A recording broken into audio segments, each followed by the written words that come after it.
members of parliament and ministers of state with discernment and vision, integrity and courage, that through the labors of government, this land and people will be well and truly served, and that good purposes for the common human life be realized in our midst. Amen. O God, grant us a vision of our country, fair as it might be, a country of righteousness, where none shall wrong his neighbor, a country of plenty, where evil and poverty shall be done away with, a country of brotherhood, where all success shall be founded on service and honor shall be given to the deserving, a country of peace, where government shall rest on the will of the people and the love for the common good. Bless the efforts of those who struggle to make this vision a living reality. Inspire and strengthen our people that they may give time, thought, and sacrifice to speed the day of the coming beauty of Ghana and Africa. Amen.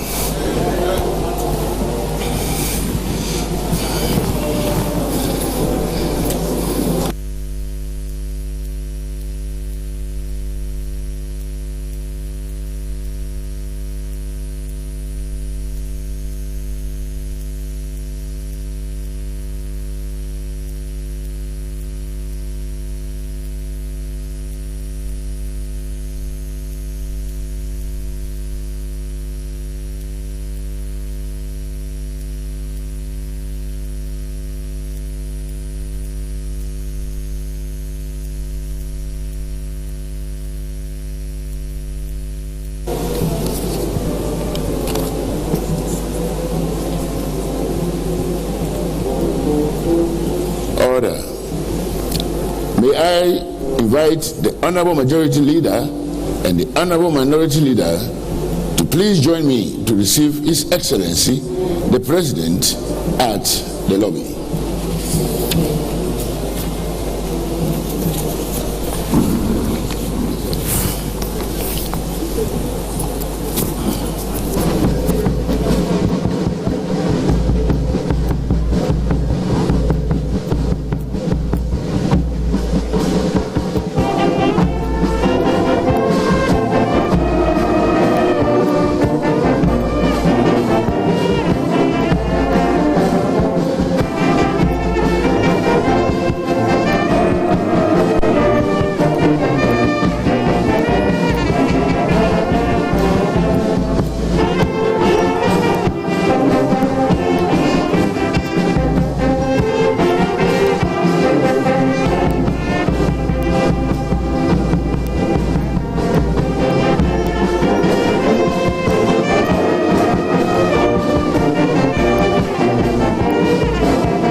weeks ago to start the ceremonial part of the State of the Nation address. Very soon he will be called to inspect the guard of honor.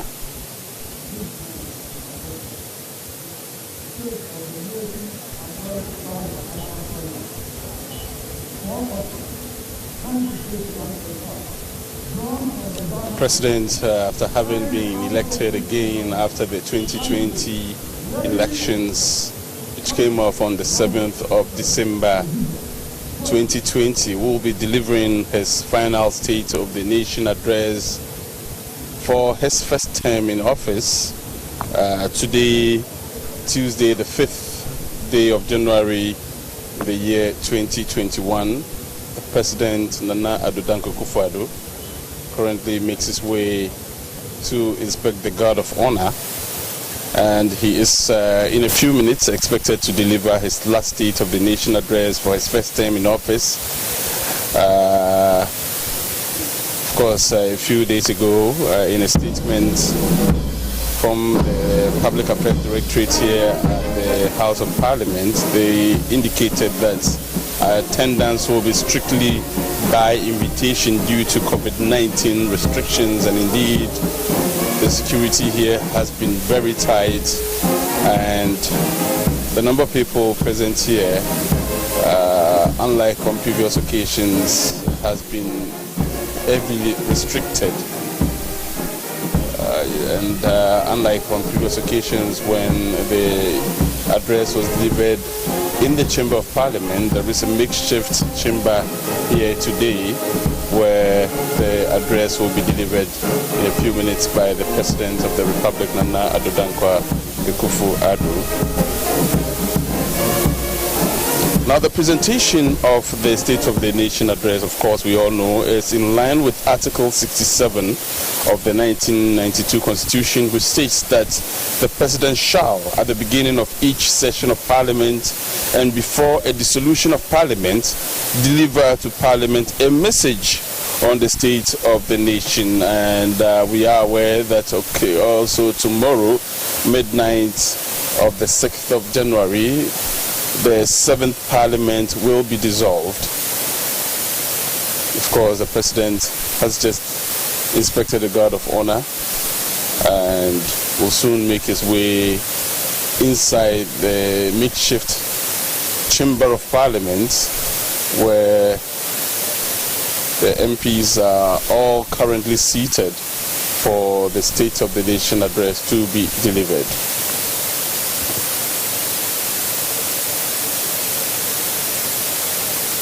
Because the 8th Parliament is expected to be sworn in on the dawn of the 7th of January 2021. And this is all in line with the Presidential Transitions Act 2012, Act 842 of the 1992 Constitution of the Republic of Ghana.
Of course, the 7th Parliament of the 4th Republic of Ghana will stand dissolved at midnight of the 6th, that's tomorrow, January 6th, 2021.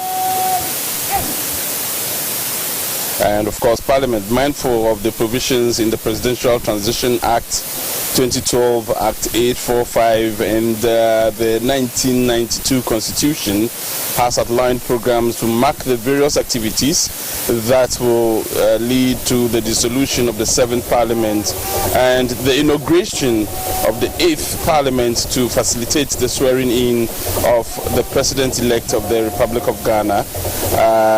So this is why we have gathered here at the precincts of Parliament House this day, Tuesday, 5th of January.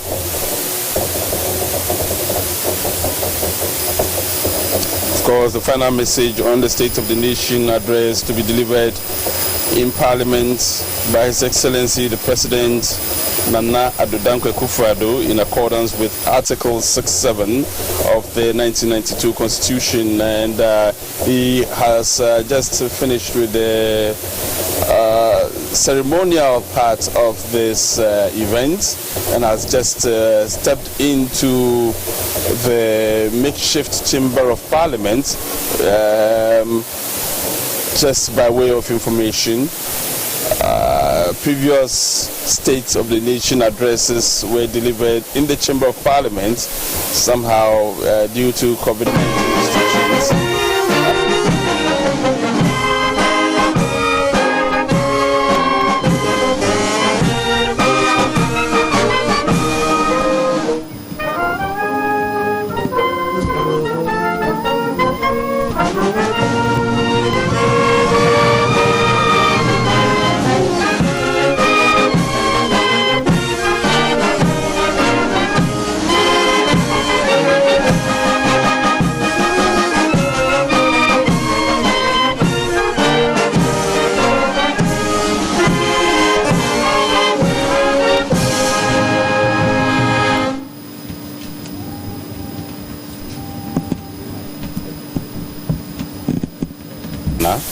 And the President will now take his seat.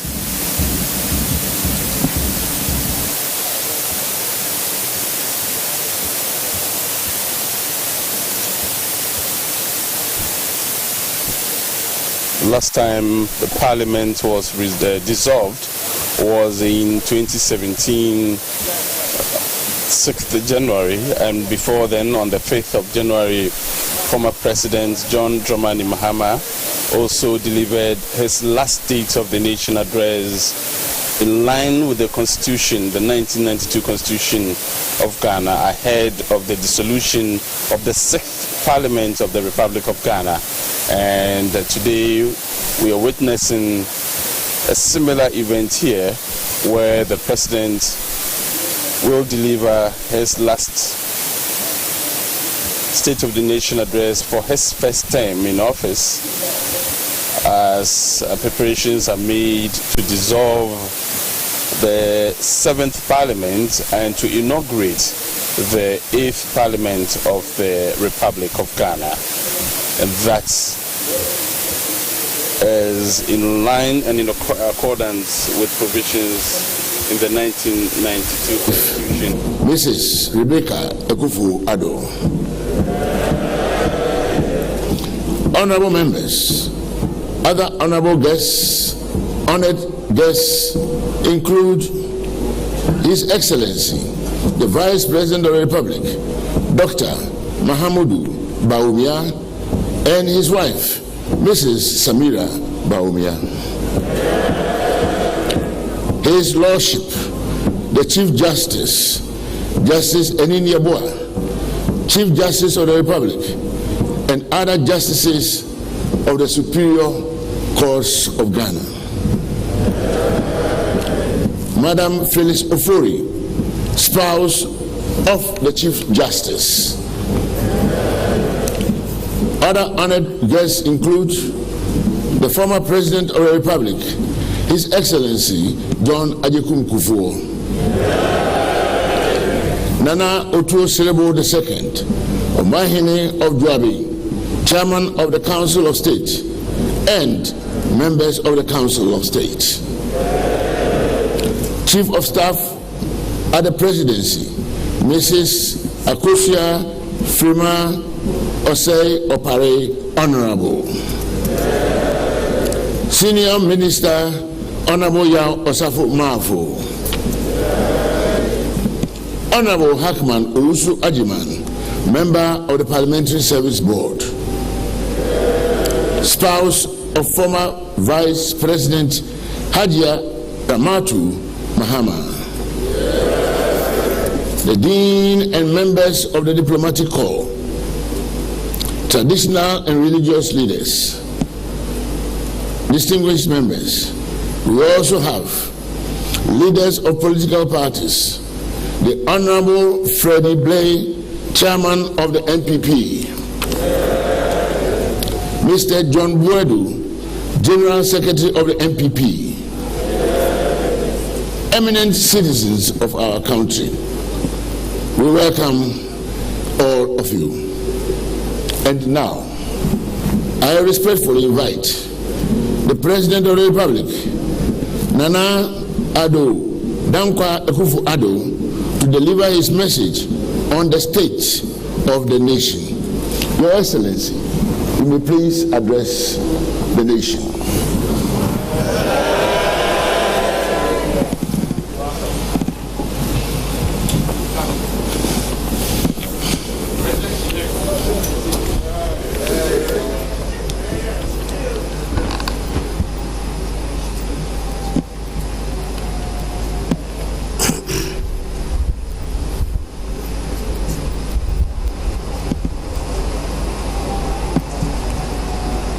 Mr. Speaker, before I proceed, I'll beg the indulgence of the House to join me in standing up and observing a minute's silence in memory of the dynamic first President of the Fourth Republic, His Excellency Jerry John Rawlings, who sadly passed away on 12th November 2020.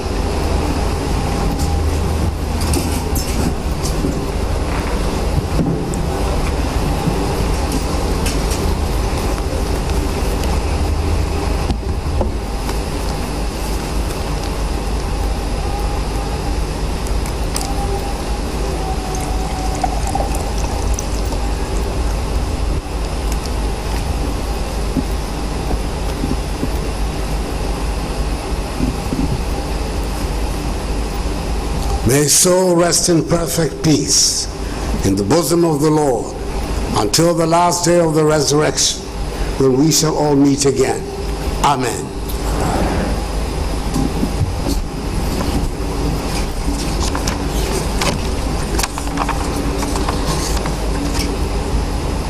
Mr. Speaker, as demanded by the Constitution, I have come before this august House to deliver on the dissolution of this seventh Parliament a message on the state of the nation, which is essentially an account of my stewardship as President of the Republic these past 4 years.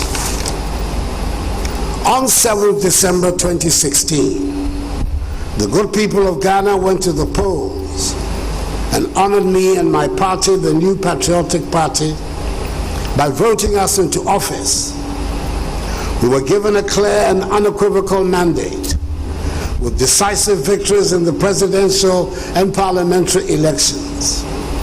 And by the grace of the Almighty, the Vice President, Alhaji Dr. Mahamudu Bawumia, and I were sworn into office on January the 7th, 2017.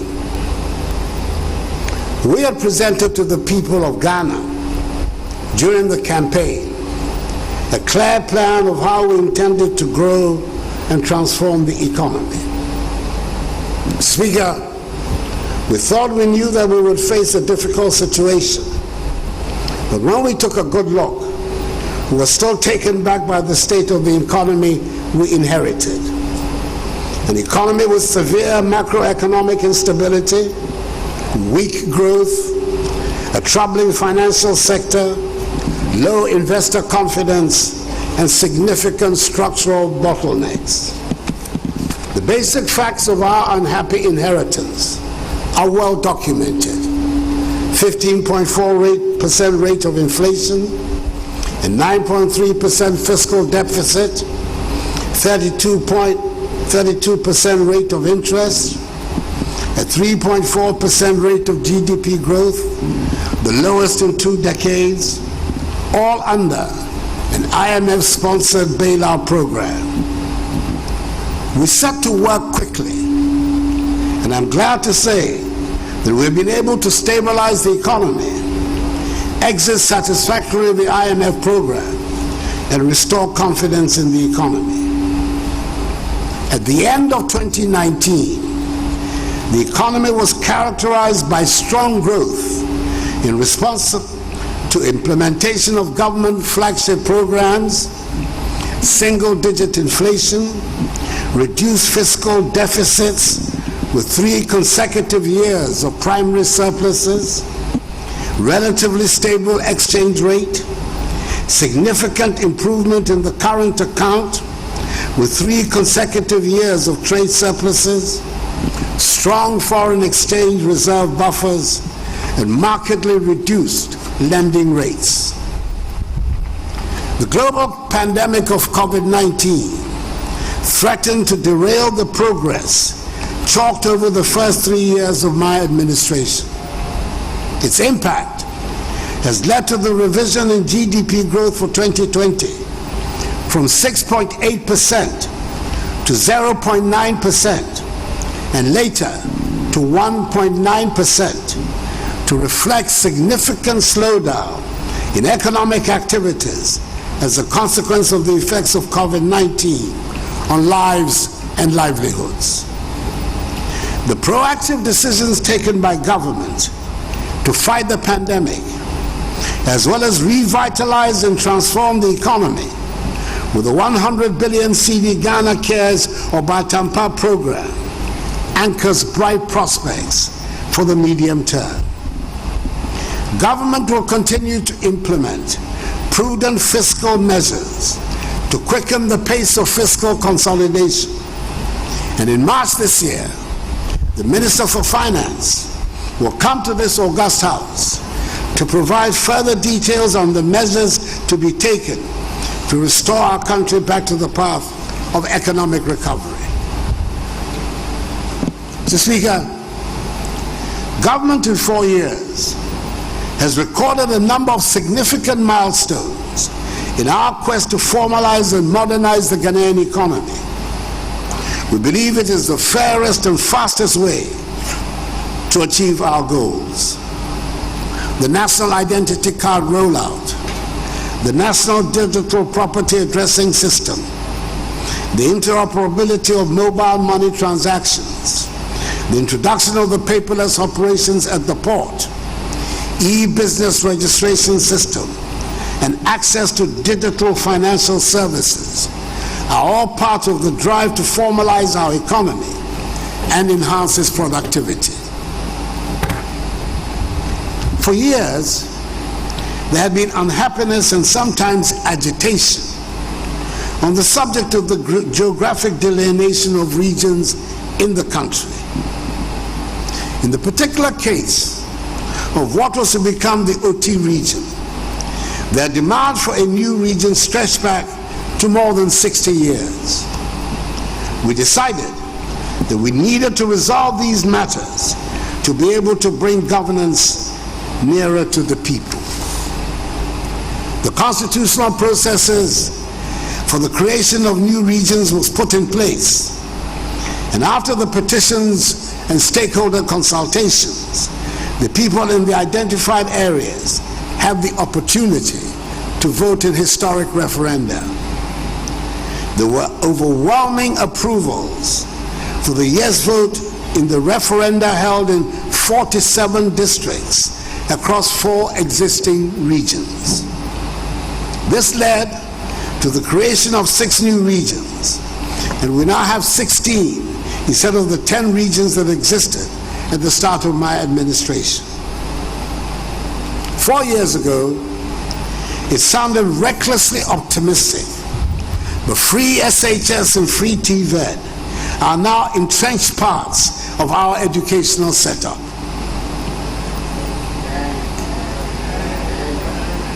In a few years' time, we can guarantee that the basic education for the workforce in our country will be at the secondary level. It is a transformational step that we have taken, which should quicken the pace of development all round and give us confidence in our future.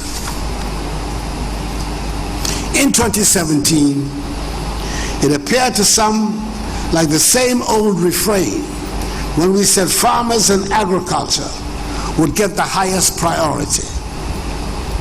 But we can see the difference it makes when a government treats farmers with respect and spends resources and expertise on agriculture. We have seen the dramatic turnaround of our agricultural fortunes due to the progressive policies that have improved the living standards of farmers in the country. The excellently executed policy for planting for food and jobs has laid the foundation for the agricultural transformation of our country. We are able to say that our country is now a net exporter of food, and we no longer have to import basic foods like plantain and tomatoes. Mr. Speaker, Ghana rice is the preferred choice in an increasing number of our homes as the growing, processing, and packaging of rice become a more established and attractive industry. During this COVID crisis, we have mercifully been spared the specter of food shortages. On the contrary, thanks to planting for food and jobs, food has been in abundance in our markets across the country. Throughout the ages, food processing has provided the takeoff point for the industrialization of many nations. And we are taking that lesson to heart as we pursue the goal to industrialize, modernize, and create jobs for the young people of our nation. The One District, One Factory program is part of the anchor on which we are building the comprehensive industrialization of our country. Much of the work has now been done to put in place the framework for the rapid implementation of projects. The factors that are currently in place and in production reflect the underlying principle of the program, which is the equitable distribution of development projects around the country. The prospects of our becoming the automobile hub in West Africa are growing stronger every day, with investments being made in the country by global manufacturing giants in the automobile industry. Mr. Speaker, probably the most difficult problem the government met on coming into office was the state of the banking and financial sector. Many of our banks were in distress and had been kept on unsustainable and artificial life support by the central bank. The supervisory agencies were unfortunately not performing their duties, and the governance and management structures of many of the banks were clearly not adequate.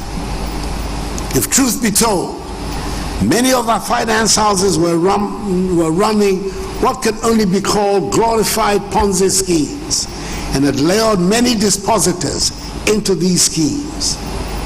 We were in a desperate situation, and urgent radical measures had to be taken to prevent the collapse of the entire financial and banking sector. The Bank of Ghana, under new leadership, intervened and has restored sanity to the sector, and in the process, we have saved the banks involved and 4.6 million depositors' funds. The government has had to find some 21 billion cedis to fund the cleaning up exercise. This exercise has enabled a more robust financial and banking services sector to emerge, the better to finance the rapid development of our nation. Mr. Speaker, there are painful lessons that we all have to imbibe from this debacle. There is no question but that many people got attracted to the unsustainable high interest rates that some of these financial houses were offering. In all financial dealings, we have to accept what the experts tell us, that whatever on offer sounds too good to be true, it invariably ends up being untrue and unsustainable. Government is committed to paying all validated claims, and I expect the process to be completed soon after the courts grant the liquidation orders for the remaining failed fund management companies. Mr. Speaker, since my assumption of office has increased annually the budgetary allocations to all the accountability institutions of state, including Parliament and the judiciary, with the latter, for example, being the beneficiary of 90 newly constructed courts across the country. Our security agencies have been equipped with more personnel and the requisite tools needed to maintain law and order, as well as protect the territorial integrity of our borders. At the 81st Cabinet meeting, the decision was taken to exclude the security services, that is the police service, immigration service, fire service, prison service, as well as other security and intelligence agencies, just like the armed forces, from the unification of pension schemes. In other words, all the security agencies will continue to enjoy benefits under the CAP 30 pension scheme. And the appropriate legal regime will be put in place by the Ministry of Employment and Labor Relations to ensure this. Mr. Speaker, I'm pleased to report that our undertaking to bring peace to Dagbon has been successful. For decades, this ancient and proud kingdom had been bedeviled with conflict. Since 2002, when a fresh eruption of the conflict ended in the tragic killing of my friend, the Yana Yakubu Andani, Dagbon had become designated as a troubled land. A generation of young people have grown up knowing nothing else but Dagbon as a troubled land where there was no peace, and public officials hesitated to accept postings there. On assumption of office, we decided to tackle the problem with renewed vigor. Luckily for all of us, the three eminent chiefs who had been at the helm of the peace process since 2002 did not relent on their commitment or enthusiasm for the cause of peace. Our efforts bore fruit. A historic settlement was reached, and peace has been restored to Dagbon. I recall the joy and deep satisfaction that I felt on the day that I attended in Yendi the enskinment of the new dignified Yana, Muhammad Bukhari II, and I carry my honorary title of Dagbon Malti Na Abudani, which he graciously bestowed on me with pride. I admit freely that it was one of the highlights of the past 4 years for me as President of the Republic. I was happy, not just because a long-running problem had been finally resolved, but also because I know that the development and modernization of our country that we all desire can only happen when there's peace and unity in Ghana. I express the deepest gratitude of the nation to the many people who worked so hard to give Dagbon the opportunity for its people to lead normal lives again. I pay homage especially to the three eminent chiefs who led the process. the redoubtable Asantehene Otumfuo Osei Tutu II, the overlord of Mamprugo, the Nairi, Nabohugo, Abdullahi Mahami Sheriga, and the overlord of the Gonja state, the Yagmawura Tutumba Boresa Sulemana Japa. And I congratulate the Dagbon people themselves for deciding to embrace peace. We pray that we learn all the hard lessons and reject the use of violence to resolve the problems that will come up in our lives. Mr. Speaker, since I'm on the subject of highlights, this might be the appropriate place to recall the year of return. 2019 marked the 400th anniversary of the start of the barbaric transatlantic slave trade, and we declare the year of return as a mark of solidarity with the descendants of the millions of Africans that were taken in captivity from our shores into the Americas and Caribbean. Black people in the African diaspora, those in the Americas and Caribbean, and indeed in the rest of the world, took to their hearts our invitation and came in their numbers to Ghana. Our country throbbed to the sound of the returnees and the joy of finding a welcome after the trauma of 400 years of the horror of the slave trade. The young people of the world came to Ghana, and it was a good experience for all of us to play host to the world. We entered the year 2020 full of hope and the determination to build on the successes and joy of 2019, which ended on such a high note. Then the unexpected struck, and our world was literally changed overnight with the arrival of the COVID-19 pandemic. This pandemic has shaken economies and public health systems the world over and brought even some of the wealthiest and most developed countries to their knees. Over here in Ghana, our first priority in fighting the pandemic has been and will continue to be the health and safety of our citizens. We pioneered life-saving innovations that the WHO has since sought to replicate elsewhere.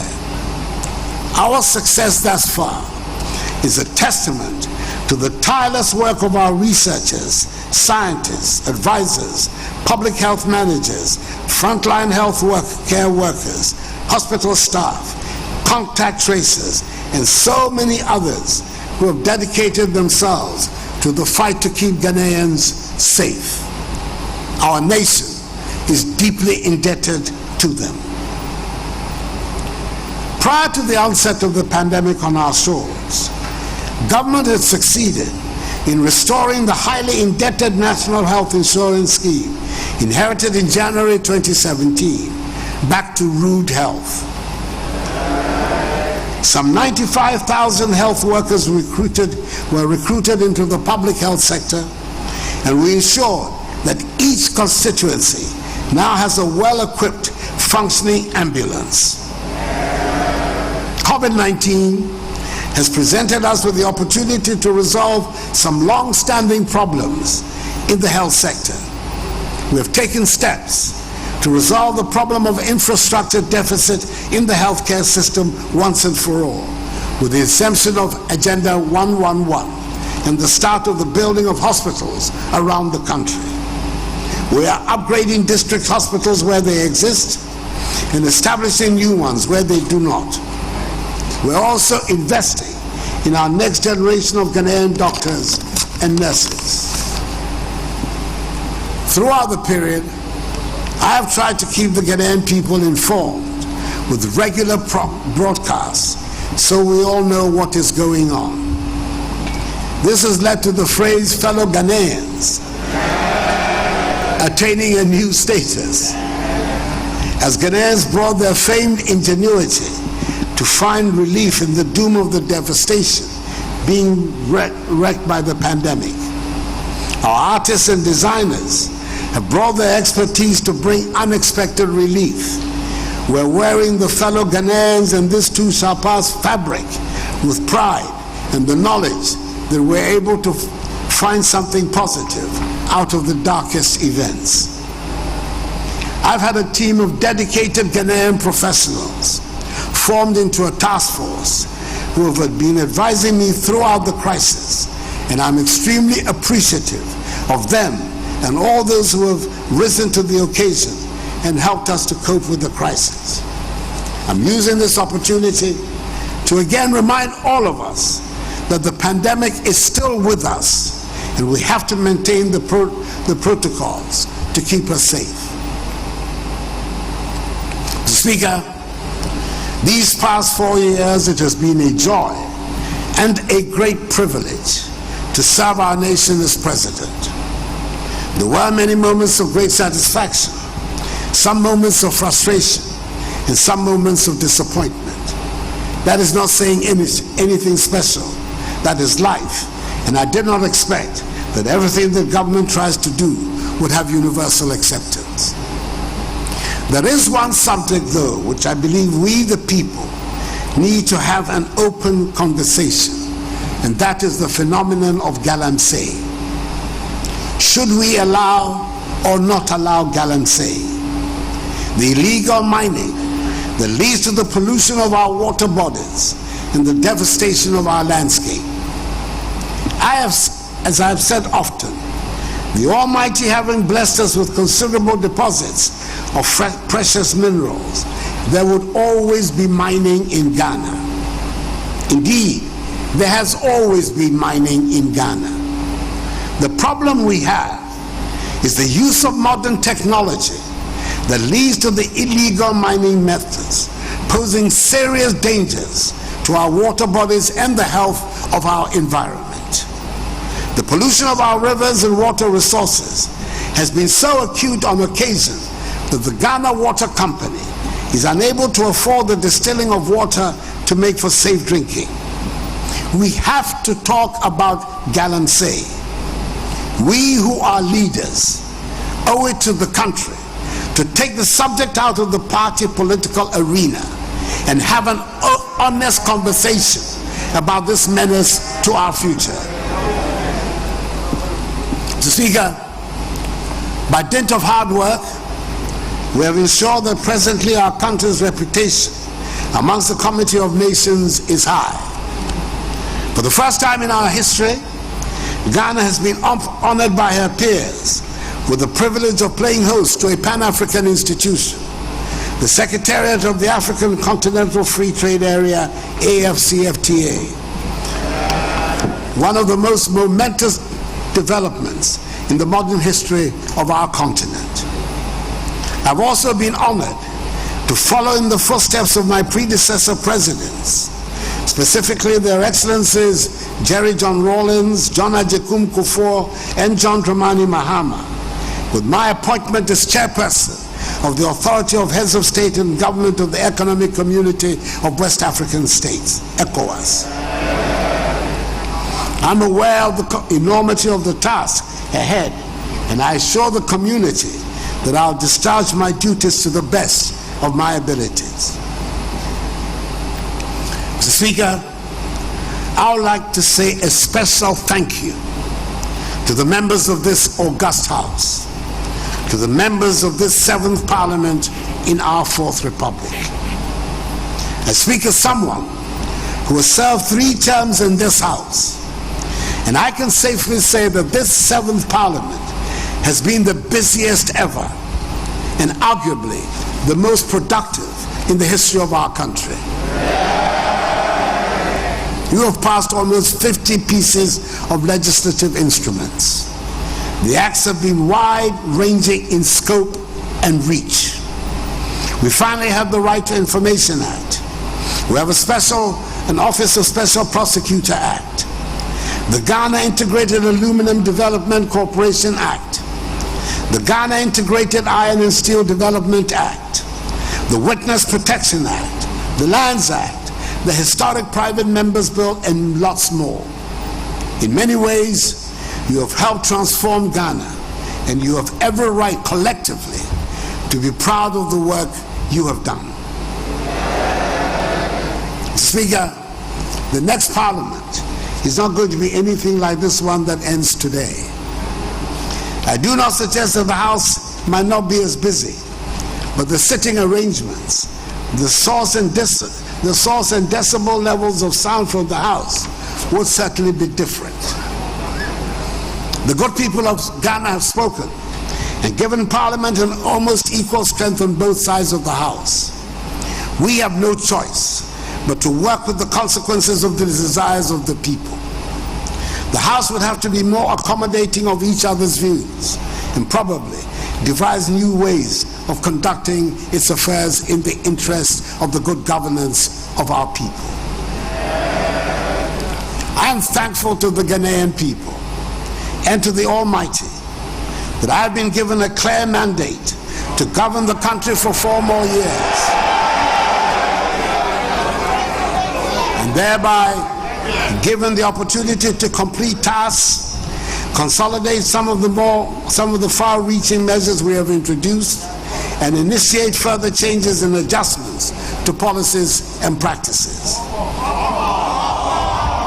The Constitution demands that we go to the people after 4 years to ask for a mandate, and we must listen to the voice of the people.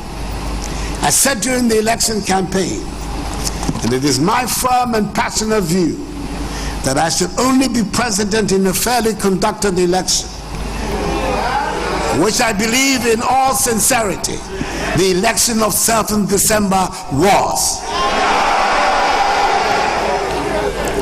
I recognize that my main opponent in the election, the former President John Dramani Mahama, has gone to the Supreme Court to seek its intervention and grant reliefs that he believes were compromised in the conduct of the elections. It is good for the nation that in the end he chose the legal path instead of the pockets of violence that have attended the rejection of the results by his party in the period after the elections. We all have to make a deliberate decision to invest in the rule of law and uphold the integrity of the institutions of our state, so that no person or group of persons take the law into their own hands with impunity. Mr. Speaker, it has been my great pleasure and exceptional privilege these 4 years to have served as president of our beloved country. I'm grateful to you, this honorable House, for its cooperation in the enterprise to attain our common goal and aspiration of advancing the peace, progress, and welfare of the Ghanaian people. I will see some of you in February. And those of you who will not be present, have my best wishes for the future. May God bless the Parliament of the Fourth Republic and us all. And may God bless our homeland Ghana and make it great and strong. I thank you for your attention.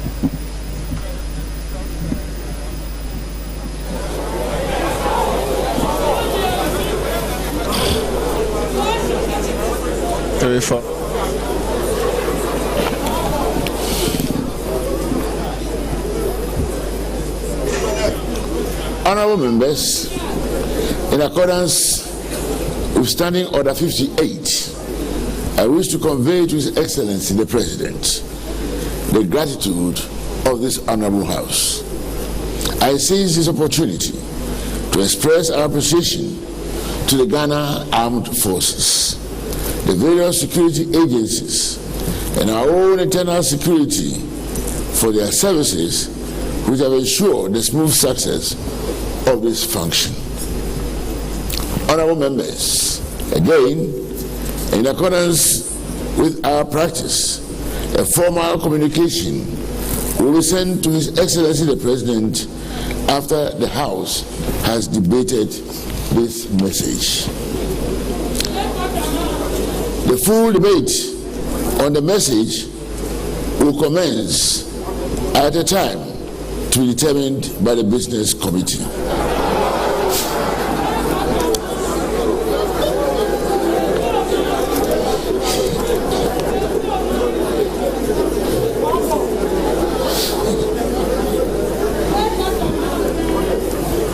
Honorable Majority Leader,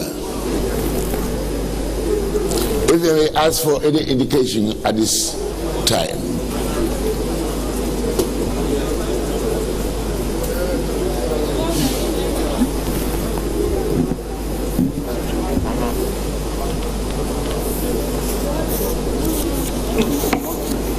Speaker, honorable members, we've listened to the President of the Republic, and I guess as usual, before I give any indication, maybe the Speaker may want to hear from the Minority Leader. Before I give an indication as to what to do next. We are together in this enterprise together. Mr. Speaker, thank you.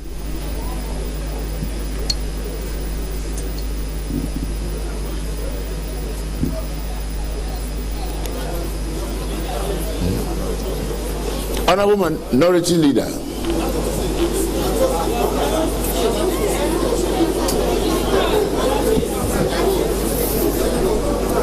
Mr. Speaker, I see motion item 4, and it's my expectation that the Majority Leader would have moved that motion, but it is not out of place that I do it. That this Honorable House thanks His Excellency the President for the message on the state of the nation. We will do so, Mr. Speaker, as you rightly pointed out, but to remind the President that Parliament is not almost in the 8th Parliament. The numbers we are certain, if the Chima is added, we would have a majority. And Mr. Speaker, we leave our fractured democracy in your hands.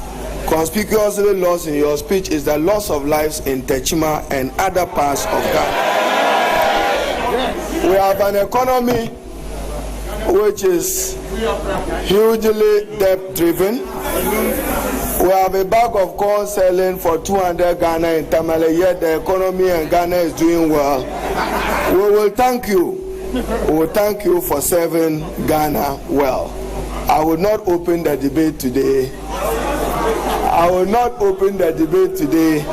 But Mr. President, to remind you that peace must be predicated on fairness and justice. I thank you.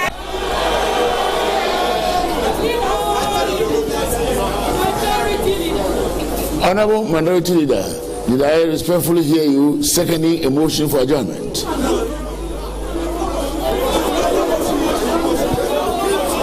Honorable Majority Leader, if I may please have a clear indication as to a motion for adjournment. Order, honorable members. Speaker, as has been advertised on the order paper, what you are required to do is to move a motion, and the motion is to be moved by the Majority Leader, to be seconded by the Minority Leader.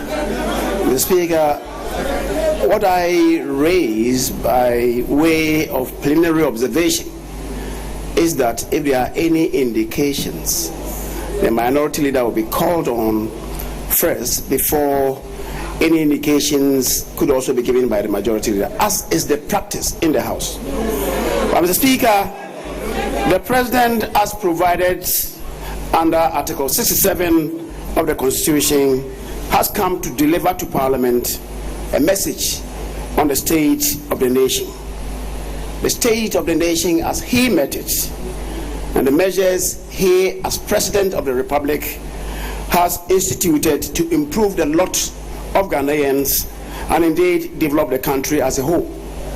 Mr. Speaker, the state of the nation that he is bequeathing to himself, he has accounted for to the nation in his brief address. Mr. Speaker, the President has appealed to his own government to be much more consultative given where we are as a nation. And he has also appealed to Parliament to be innovative in the conduct of business, all in a bid to deepen our democratic governance.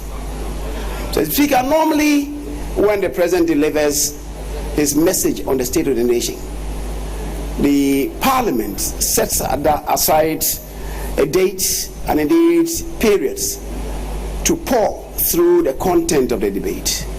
Now, given where we are, the last state of the nation address given by the President at the dusk of his own life and at the dusk of Parliament's life, there's virtually no space to debate the content of that message. Perhaps to be innovative, we should devise a scheme to interrogate the content. But for now, no such message has been debated in the House. Mr. Speaker, for those of them who decide to be very speculative and live in a dream world, reality check would show where we are as a nation. Mr. Speaker, people should be woken up from their dreamland. But we are not there yet. In the scheme of Parliament arrangement, there's no hung Parliament. There's no hung Parliament in Ghana. There is always a majority caucus. By all rules, there are only two caucuses in the House: majority, minority. Wherever the pendulum swings, Mr. Speaker, that group will constitute the majority. People should learn the rules of procedure in this House. Mr. Speaker, accordingly, I want to move that this Honorable House thanks the President for the message on the state of the nation which he has delivered to the House this day, Tuesday, the 5th of January 2021. I so move. The Speaker. Honorable Minority Leader, please. Mr. Speaker.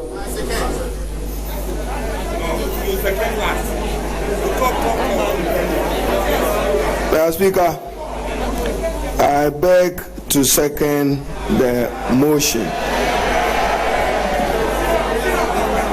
and to remind the House that the Ghanaian people voted for no to excessive partisanship, no to the divisive politics of our country, and for shared opportunities for the good of the Ghanaian people. I beg to second the motion.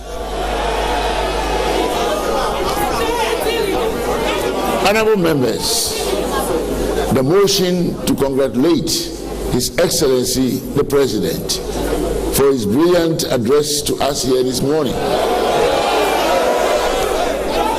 has been moved by the Majority Leader and seconded by the Minority Leader.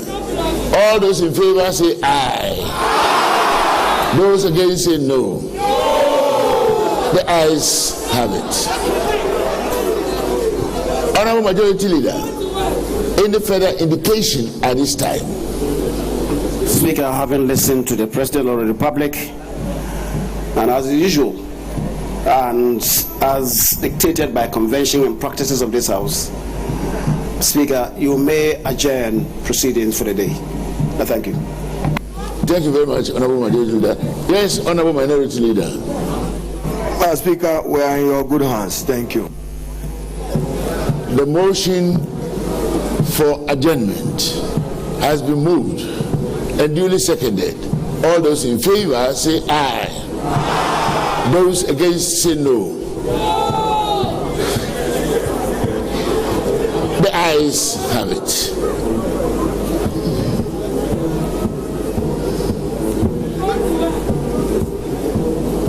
This honorable house is accordingly adjourned till Friday,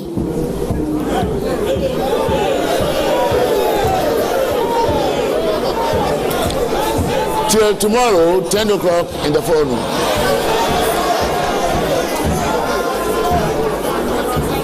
Honorable members, I shall now process out with the President, the Vice President, and the leadership of the House to the lobby for Mr. President and the Vice President to sign the Distinguished Visitors Book, after which we will return through the chamber to the Speaker's lobby for a brief interaction. Meanwhile, honorable members and our invited guests are entreated to kindly remain by your seats during the process. His Lordship, the Chief Justice, will also process out of the chamber in the company of the Justices of the Superior Court of Judicature before joining us to sign the Distinguished Visitors Book. The House stands adjourned till tomorrow accordingly. Thank you very much, honorable members. Thank you, Mr. President.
Let's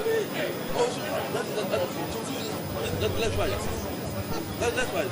They should throw one. Be careful.